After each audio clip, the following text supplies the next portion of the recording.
Hello, community! You know what I'm going to ask you, what I always ask you first. Can you hear us? Let us know in chat if you can hear.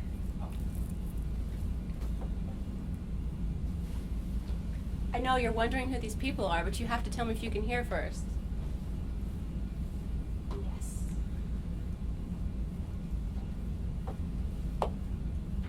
Yes.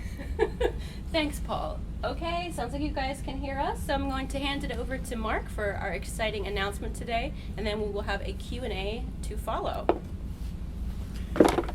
Hey guys and gals. Rick! You may be wondering, like, wow, who are those people in the middle of the couch, and why aren't we streaming from the conference room? They're from Blizzard and we've sold out. Well, there went the surprise. Thanks for playing. Thanks for your donations. Yeah, we're done. Guys, pleasure. Wonderful. No, of course not. Many months ago, we had a stretch goal. Rather important stretch goal for the company. Unfortunately, thanks to Twitch delay, the guys just got the joke. And so, you remember, of course, the false start with that stretch goal. And that stretch goal, of course, was for the hiring of 2 senior programmers. It was an expensive stretch goal. It was one where you folks contributed, obviously, a lot towards that stretch goal, and I contributed an additional sum myself. Well, a few months ago, again, false start. And I had to deliver some very bad news to all of our backers. The vast majority of you were wonderful. You were patient, you were understanding, you were, hey, just take whatever time you need to make a great game. We're behind you. And we really appreciated that. We also said that, not to worry, we had things that were still in the works. Well, let me present the works. On my left is Mr. Mark Hernandez, and next to him is Mr. George Davison. And rather than me wax poetic or drone on and bore you guys, I'm going to let them bore you. So, Mark, our backers, Mark. Hello. So, I guess I get to bore you first. I guess I should go over my background in games and kind of take you through who I am. I've loved game programming ever since I was a kid, which was way too long ago. And so I went to college with the goal of getting a game programming job.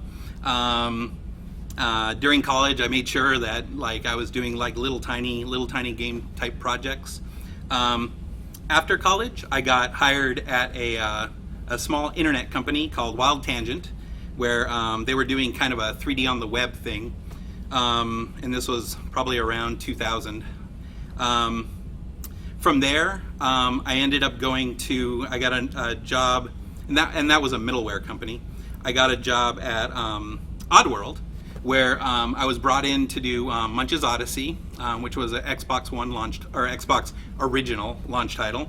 And then from there, we did Stranger's Wrath, which was an awesome game that a few people played, but not a huge number. But then from there, I went to I wanted to move down to LA, and so I had an interview, and a guy wanted a network programmer, and so the interview went well, and I hired on to do Deadlocked. This was for Insomniac Games. So I worked on Deadlocked, and then we rolled over into Resistance on the PS3, and that was a PS3 launch title. Worked there, and then worked there for did Ratchet and Clank Future. From there, I've always had an interest in MMOs. At the time, I was playing a lot of Eve, and so there was a company hiring down south called Carbine, and I went to work for them and worked on WildStar. Let's see, and then now I have to remember, so that's going to take half a second. From there, I moved up to the San Francisco Bay Area and started to work, and then I went to work at LucasArts, I worked on a product that we didn't release called First Assault. And then Disney bought us, so I had to find another job. And Kixeye was hiring, and so I went there and worked on their server stack, a brand new server stack for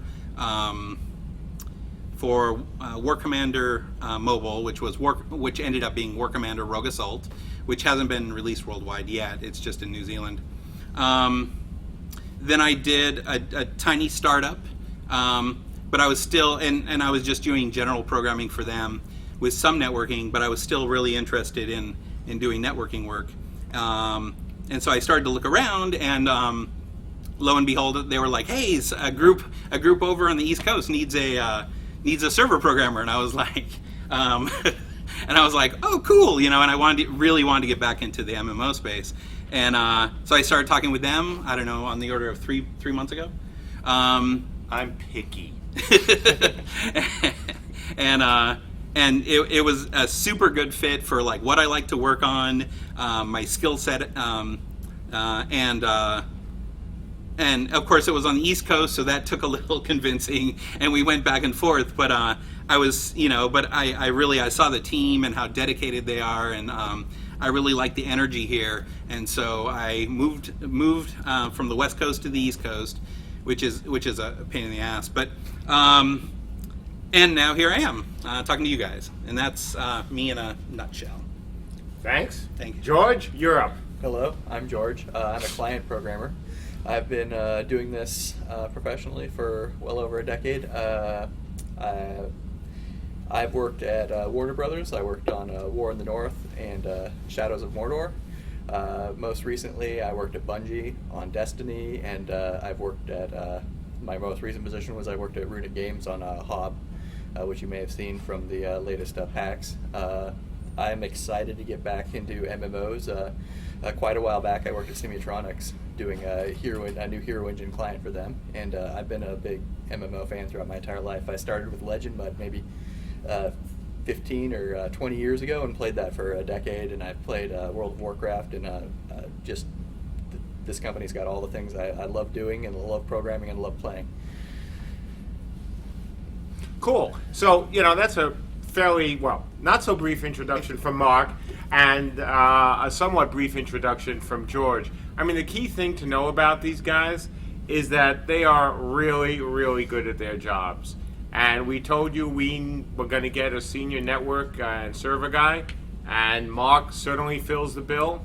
And then we also said we needed a senior client guy, not only to complement Andrew, but to also help shepherd Dave, certainly also a very young and talented client guy, and to frankly get all the things done that we need to get done before beta. And it's been a long process. Both of these gentlemen wanted to complete the work that they were doing, and we respect that totally. And it did take some convincing to get Mark over here, and we gave his car back. So that's a good thing. I had to go out and take it and bring it back, and I told him unless he moved here, he wouldn't get the car. But he was very understanding, and he's not pressing charges. George, we hope will move here next year. He and his wife are expecting a new child in October, so a move wasn't possible. But we are definitely very eager to have him join us for the summer of 2016. And he is working for us here now. I mean, it's there's just going to be a little bit of remote in the short term.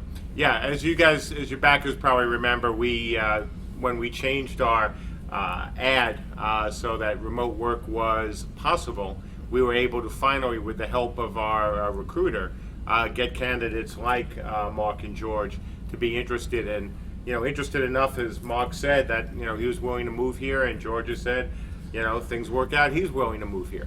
So we're really excited to have them. And Andrew, you got just until then, I've got an RC car with an iPad on it, and George is going to drive around the office and look up to us. Well, go what? No, that'll be the first time for me, so that'll be nice. So look, that's the gist of this announcement. We obviously had to deliver some bad news a few months ago, but we always knew that we'd be delivering good news.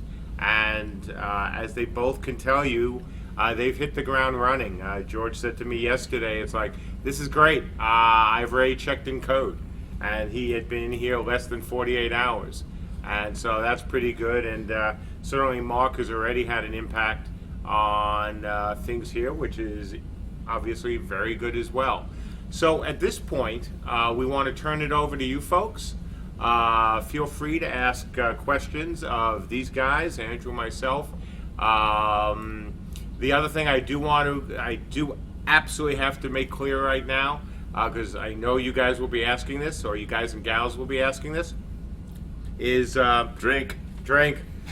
Is are we going to announce beta today?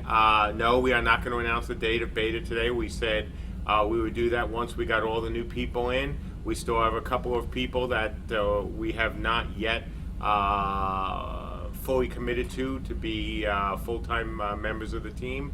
And, well, George just got here.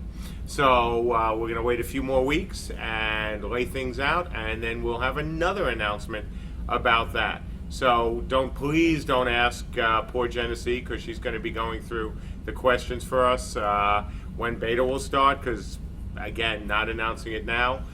Just as a heads up, next week we will have another live stream, and barring some unforeseen circumstances, that live streaming will be the first class presentation. After that, we will do a crafting presentation, additional class presentations as well. And a week from Thursday, as you guys from the forums and who followed the updates know, I and the Lady J will be heading up to New Hampshire. So if you're in the New Hampshire, Boston, Maine, Vermont, Portsmouth area, stop by the forums, let us know if you're interested in getting together, and we're going to set a time up just as we did in Portland, Oregon, earlier this year. So that's it for me right now, and the questions are open. Okay, so for my sake, I'm going to ask Max to slow the chat. And also, when you ask questions, can you refer to Mark with a C and spell it with Marcus with a C, or MJ? Because I'm going to get confused which Mark you're asking about. So make sure you make that clear. Ta-da. So, I don't know, while we're waiting on some questions to come in, I'll start with one for Mark. What kind of technical challenges do you see coming back to the MMO space? Like, what do you see bringing from the more like mobile space back to MMOs now that you are back? Yeah, so it's kind of interesting. Like servers in the past for a lot of games were very monolithic, and they were just one executable that ran everything about the server. But in the intervening time, in the 15 years that MMOs have been made, like a couple of companies have grown. You may have heard of them, Facebook and Google, and so this idea of breaking up problems into smaller pieces and running multiple servers is kind of interesting to bring into MMOs, so that like we can start to scale horizontally the pieces we need to as we need to. So kind of bringing some of that robustness, being able to like fail over from one server to another without the client knowing about it. Well, you guys, I guess. Things like that. Yeah, so one of the first things that Mark's working on right now is we have all of these little proxies that sit between the clients and the main game server, and right now, every time we want to run a test or something, we say, well, I think we'll get about this many people. Let's start 5 boxes to support that, and well, if too many people show up, it's going to run slow, and if it's if not enough people show up, well, we just spend a lot more money on systems we don't need. So just making that automatically just start new servers or destroy old servers to facilitate the tests is going to be a big deal. And Also, just anytime one of them fails for any reason, making it completely transparent to just migrate everyone who was there to someplace safe. So. Yep. Okay, Vakabel asks, and let's give this to George. Obviously, this is a Fog? job. Sorry, inside joke. Obviously, this is a job and passion, but what things in particular made you feel like CSE and CU was the right fit for you right now? Good question. In regards to what I'm working on, I really like that the engine is their own engine, and it's close to the metal, and they control everything about it. And they've developed this from the ground up to do a specific type of game, which is this game. And that's a great kind of project to work on, because I'm not working around a bunch of different pieces that aren't designed to do a specific job. I'm working towards a goal, and the whole engine can be aimed at that specific goal, and we can just do it the right way right from the beginning. I think that's awesome. Araby asks, and you can both take this. Question for you both. What realm will you be playing? Be reminded that Viking is the only right answer. What was the right answer again? Be reminded Viking is the only right answer. Oh, Viking then. Look at that beard. And the only characters I've made are from the Tuatha. Oh. Sorry. I think he's going for Green Man. And they're, yeah. We'll put some ivy. How about you, George? Viking, of course. Okay, let's see. This is to MJ. Given that you can allocate user stories to these two new engineers, the two new engineers will be provided with a rough idea of milestone changes. Will we be provided with a rough idea of milestone changes? I assume once you have a good burn down aggregate from each sprint, it should give a good idea of these dates correct. In other words, are you going to make user stories with their talents, I guess? Well, of course. I mean, the advantage of having two senior programmers is that now we have two more senior programmers, which means things are going to get done faster. Things will hopefully, things that we can hopefully reflect in the user stories very quickly. So, in terms of the very short term, we're not reallocating stories from other people. It's what we're doing is pulling in some, long range things of, oh my God, we need to get to this, and we don't even have anyone we can assign it to. So you're not going to see immediate, oh yeah, things 3 weeks out are now 2 weeks out, but things that weren't necessarily, within the horizon of the user stories we've been published are, just things like, oh yeah, now we don't have players timing out because a proxy locked up, and there's no way for that to automatically reset itself. And don't forget that we have not, with the user stories, set a specific date with any of the stories. That is one of the reasons we've gone with the stories in this format. So we don't have to say this is going to be a week, this is going to be 10 days, this is going to be 5 days. So that's not going to change. We like this approach. It's an approach that has gone over very well with the backers from what we've heard from you folks. So that isn't going to change. Amber Adani asks, specifically George, but I think both of you could do this, if you have any good things, good lessons that you've learned at other companies that you're going to apply here, and how those will translate for CSE. I think every company you work for, you learn a little bit more, and every engine you work on, at least in my case, it gives you a wider range of possibilities and understanding things. Like, it's just a general increase in skills and things you can recognize at a distance when you first start on a new project, because I'm right at the very beginning of this project, but the past experience gives me the ability to more easily than I could have 2 years ago look at it and see what areas do what things and what areas I need to understand and what areas I don't need to understand immediately, and this just makes you a much more efficient person as you continue on from one place to the next. And I think that's a disadvantage for people who may have been working on the same engine their entire life or the same sort of project, that you don't get this sort of experience. And I think we're both very broad ranged individuals in our skill sets. Yeah, I mean what he said. It's like it also gives you a sense of like I know now that if I do this right now, it'll pay off later in huge dividends. Whereas when you're first starting out, or you, like you said, you've worked on one thing, you might want to do kind of the short term goals, and then eventually you go, oh, if I would have done it this way, it would have went better. And so Yeah, that actually ties into my biggest reason too, which is experience does not make a person smarter. Like, there's some incredibly smart people straight out of school.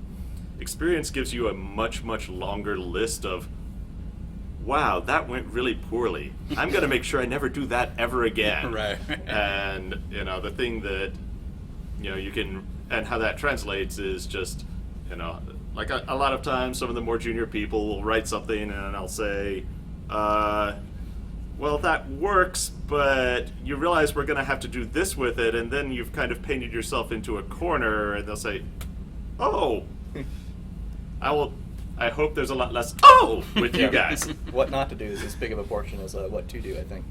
How not to go down a route that you'll end up backtracking on, or ends up being a dead end.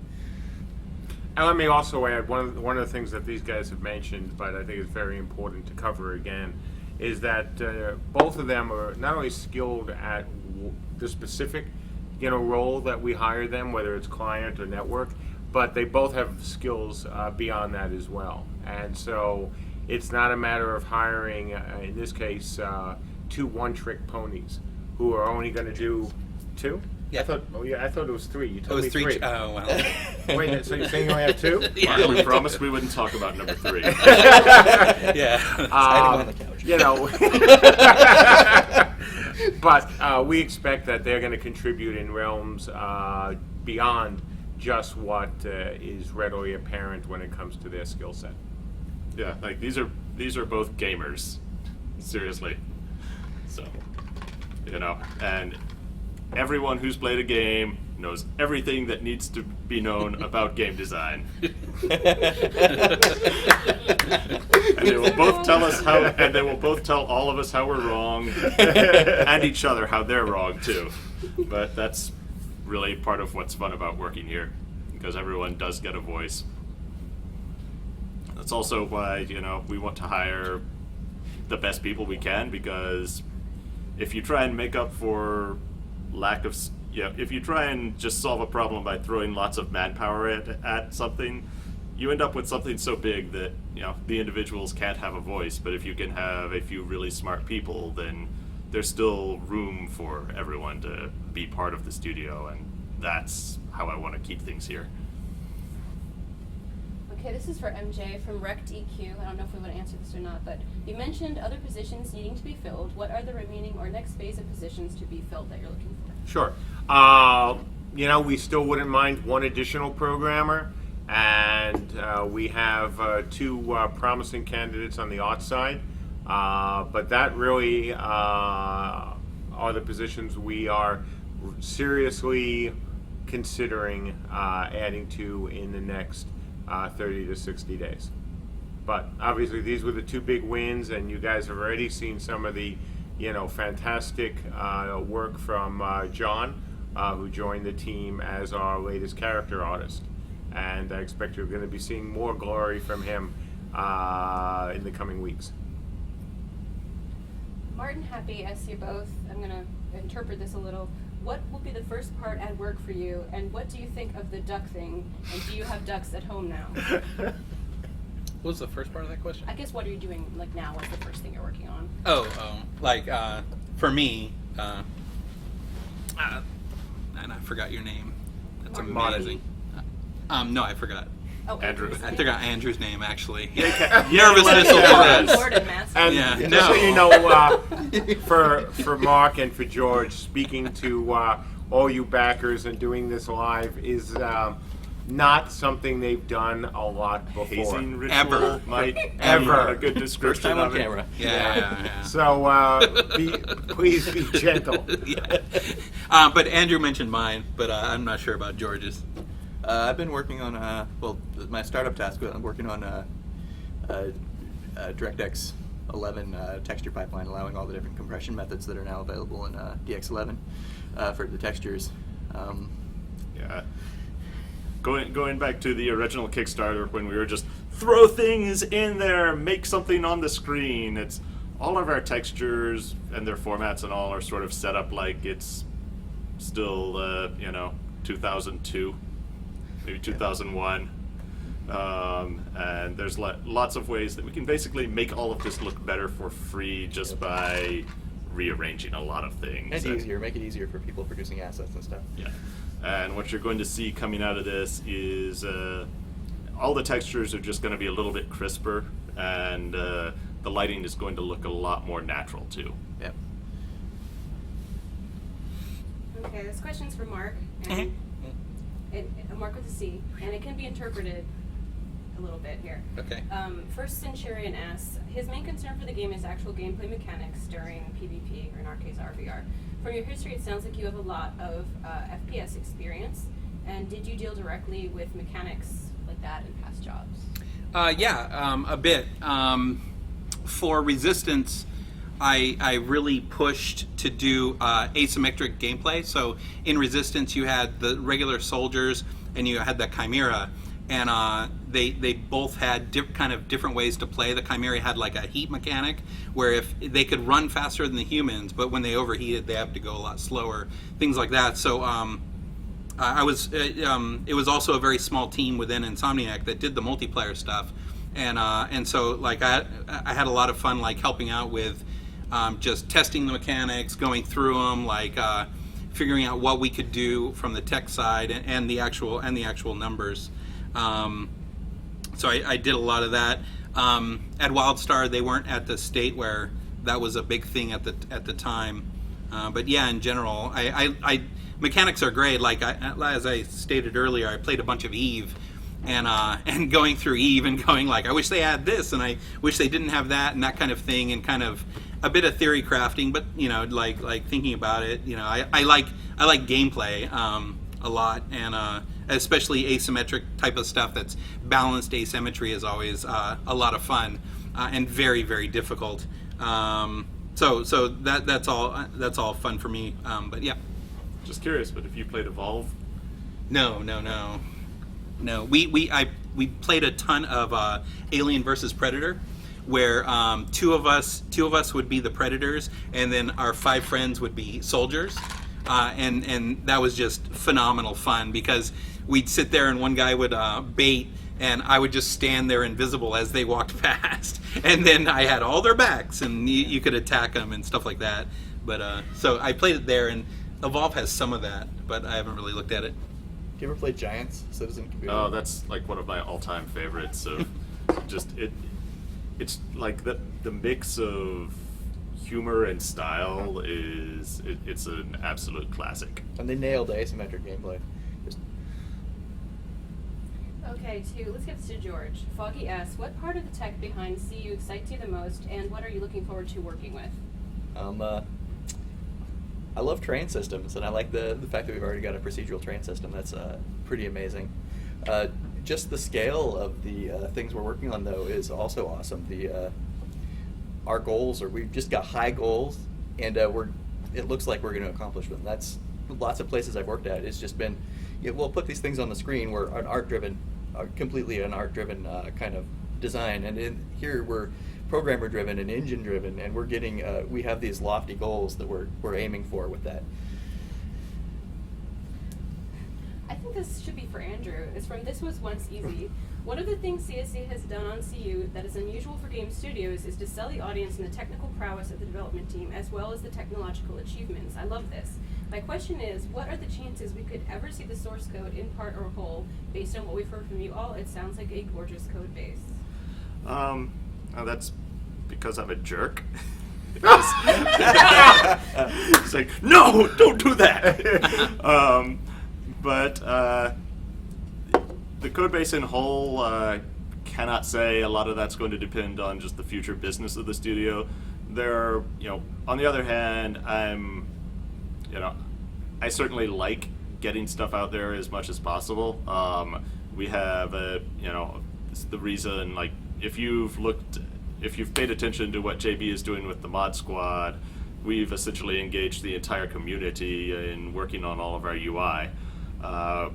The next major thing that I just someday, and maybe now that George is here, I'll have the free time to do this, is take all of our utility stuff, our math libraries, our algorithms, and stuff like that, and kind of drop that out as a self-contained thing on the GitHub, and I certainly would have no problem with that. Like the core game engine, it's so integrated with where there's not an easy just pull out a module and release it. That's going to be harder to do, but never say never. If the company shuts down horribly and there's no future, and it'd certainly release everything we could. Yeah, and that was one of the promises we made during the Kickstarter that, of course, we're going to honor. Hopefully, we won't have to do that, but it's a promise Andrew and I made, and we would absolutely follow through with it. And I know on the server side that there are pieces to pull out for like server management and things like that. That if it's nice and consistent, I assume we could pull some of that out as independent of the game engine itself, right? Okay, I'm going to ask this question, and then I'm looking for one final question that's a really good one. So there hasn't been a lot of questions about your different kinds of games you want to play, although you touched on it. This is one from Binsky. For anyone, what has been some of your favorite gameplay moments personally? So whoever wants to answer that. You want to go first? Well, that's a really open-ended question. Most recently, I've loved everything about The Witcher. It's the fact that all the little side quests are actually story-driven. I can't remember the specific side quest, but there was a side quest in The Witcher where it was just this little person you talk to in a village, and it sends you on a couple quests, and the story behind that, it had me in tears at the end, and it's not something I've seen in a game before. I thought that was pretty amazing. I mentioned a previous one where the asymmetric gameplay in Aliens vs. Predator. I played a ton of EVE Online, so there's tons of amazing things that have happened during that, amidst like weeks of doing nothing but moving ships, of course. Like Eve has a lot of logistical bits that you have to do to have fun, which can get a little annoying. But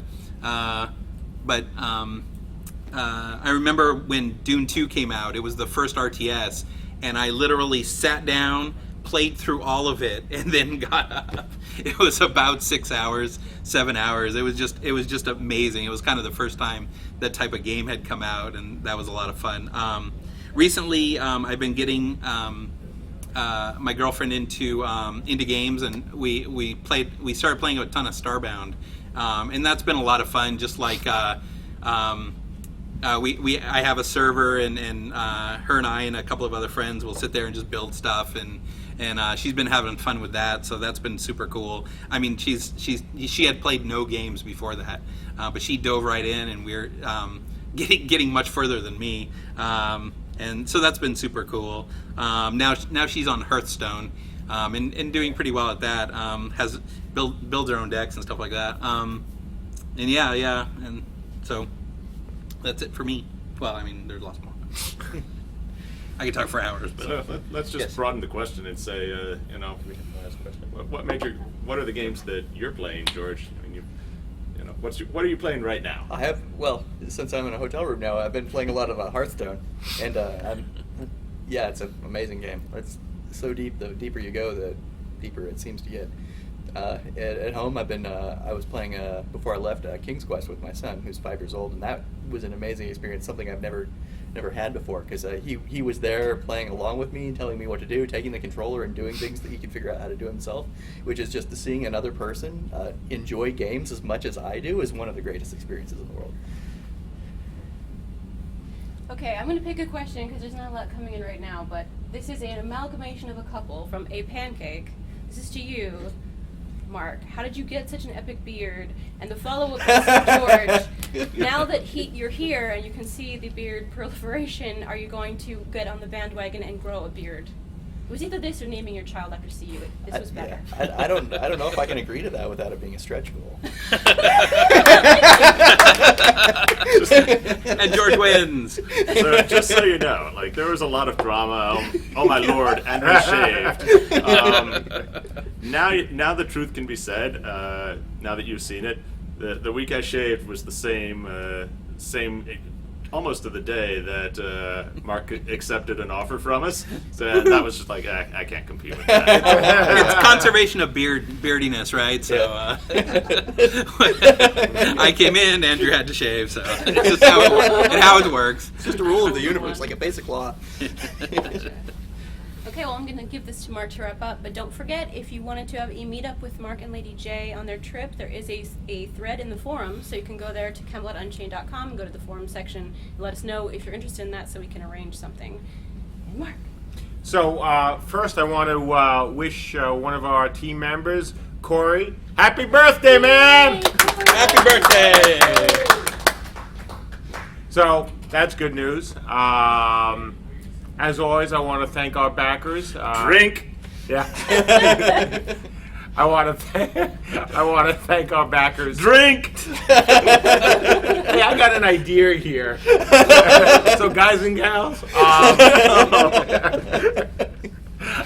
You realize they're spending the next stretch goal is being spent on liquor right now. yeah, but they're happy, and at least it's not a virtual item, right? This is real. So I want to thank our backers again for their patience. It's been, obviously a pretty tough few months where it looked like we were behind and things were, there was some doom and gloom. And then, of course, one of the major rays of sunshine was Andrew's code drop of our procedural terrain system, and now the coders drop of Mark and George adding to the team. The class presentations coming up, and crafting presentation coming up, and so many other things coming up over the next few months that I think you folks who have been so patient and so good will be very happy that you stuck around. We're also going to have a presentation on the Backers Reward Store, which is going to go to all of our backers. And it is not going to be a cash shop. It's not going to be anything lame like that. But it's our way that we had discussed weeks ago of thanking all of you for your patience. So we are deeply, deeply appreciative of the support you've shown. I, on a personal level, am incredibly grateful not only to you folks, but to my co-founder and partner, Andrew, and to, everyone else here at CSE who is working so damn hard to try to make this game. I mean, we're sitting here with Mark and George and everything and thanking them, but I can't thank my team. Here we go. But I can't thank my team enough. They work really hard, for all of us to make what we want and what you guys want us to make. So I thank them as always. And to my family, to the lady I love for their support, because it's been an interesting year. So with that said, I'm going to say goodbye, and we're going to say goodbye, and we will see you on the forums.